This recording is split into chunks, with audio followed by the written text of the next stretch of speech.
Well, hello, everyone, and welcome to the Focused on Infinity Hour, more or less. I am really feeling today a lot of things, but the number one thing I'm feeling is kind of a disappointment. And, it's because we are doing the most heinous shit right now, this country. And a lot of people like to say, well, like, oh, no, it's not me. Like, my country's doing it, whatever, but it's not me. Yes, it is you. Okay? If someone who is getting your tax money, is getting your energies, who basically you're providing them with the energy to continue doing what they're doing, and they're doing it in your name. They're doing it in our names, right? What we are doing to Iran. The city of Tehran is a city of about 10 million people. It's like around the size or a little bit larger than the city in which I currently sit. And right now, they're having black rain, and it's oil. There is a mist of oil and other hydrocarbons that has been pulverized and atomized, and they are breathing it in because of bombs that we have been dropping on them. Right?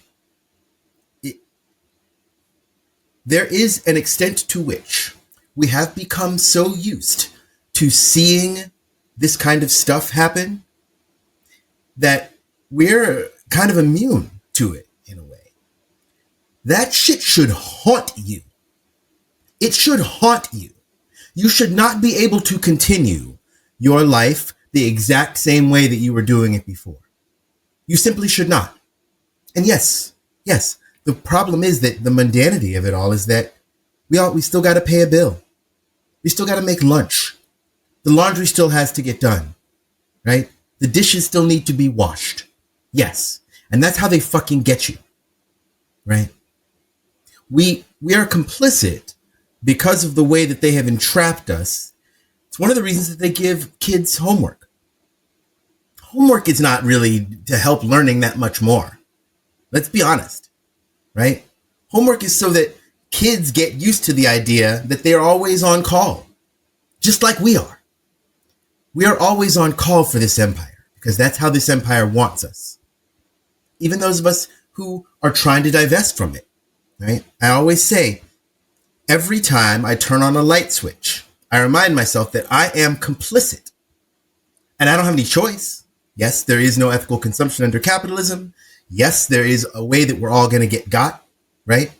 But remembering that and being acutely aware of it and I don't know, ashamed, angered, saddened, something by it. Because it's escalating, right? I said we had entered a state of war. We actually literally went to war. And now it's just expanding. It's just increasing. And the people in charge of this country are not going to be like, we goofed. Let's just back out. It's too late. It's too late. We are at war. And we are the bad guys. That's the reality of the matter. And we got to start fucking acting like it. We have to act like we know what this moment is, what it means, who we are in it. Right? Because, ignore the false flag bullshit. There's going to be false flag upon false flag. The problems that are going to happen are not going to be from like sleeper cells. Please. You're going to hear a bunch of shit about that every time I want you to push back against it. Because it's just to manufacture consent. It's just to get us more Islamophobic than this country already fucking was. When we're the ones who started all the problems. And guess what? The nightmare hasn't ended in Gaza. It's still happening. The ceasefire, a brilliant ruse. A brilliant ruse. You say, oh yes, we stopped, and then you don't stop.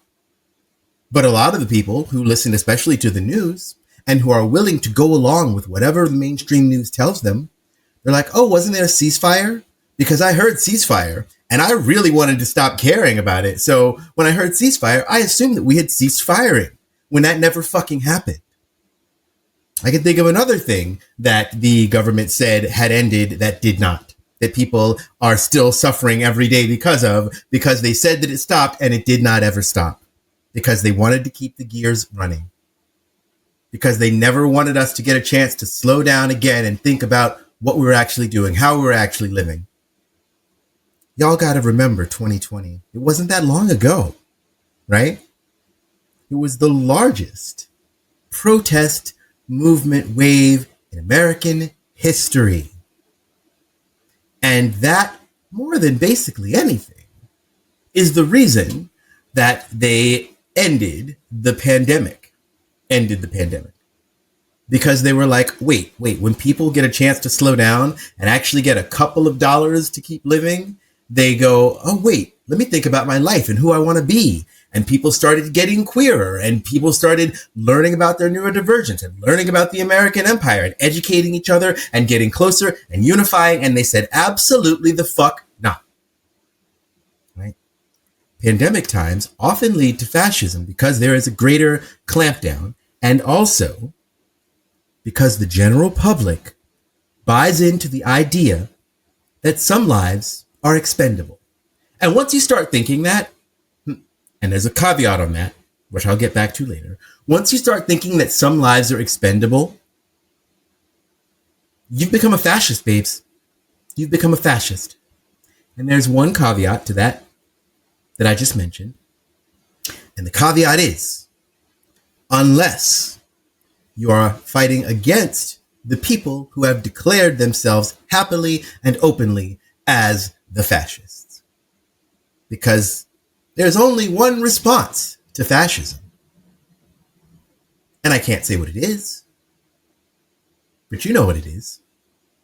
And maybe it's not your particular job to do that thing, but there's a million other ways that you can contribute to that effort, you know? And you need to start doing more of it, right?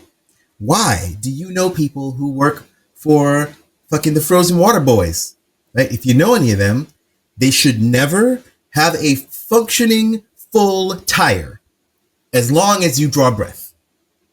They should never have a full tank of gas. They should never be able to find their keys, right? Their shoes should never have laces, right?